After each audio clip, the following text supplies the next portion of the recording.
ஆச்சி குழம்பு மிளகாய் தூள் வழங்கும் மணி செய்திகள். இணைந்து வழங்குபவர்கள் அரசன் சோ.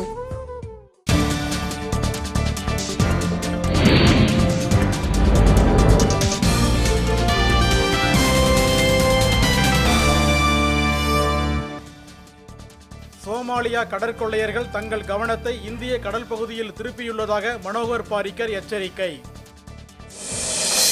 முப்தி முகமது சயீது அரசு தாக்கல் செய்துள்ள நிதிநிலை அறிக்கை வெற்று காகிதம் என மார்க்சிஸ்ட் குற்றச்சாட்டு.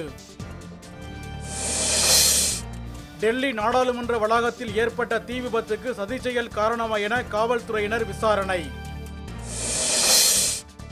சோனியா காந்தி ஆட்டுவிக்கும் பொம்மையாக முதலமைச்சர் சித்தராமையா செயல்படுவதாக பாஜக குற்றச்சாட்டு. நாமக்கல்லில் மரக்கடை ஒன்றில் தீ விபத்து, 10 லட்சம் ரூபாய் மதிப்பிலான பொருட்கள் எரிந்து நாசம். சென்னை, வேலூர் உட்பட 8 மாவட்ட குடிநீர் பிரச்சனையை தீர்க்க 95 கோடி ரூபாய் நிதி ஒதுக்கீடு, தமிழக அரசு ஆணை. சென்னையை அடுத்த குன்றத்தூர் அருகே கல்குவாரி காவலாளி கழுத்தை அறுத்து கொலை, காவல்துறை விசாரணை. உலக காசநோய் நாளை முன்னிட்டு சென்னை மெரினா கடற்கரையில் விழிப்புணர்வு கண்காட்சி.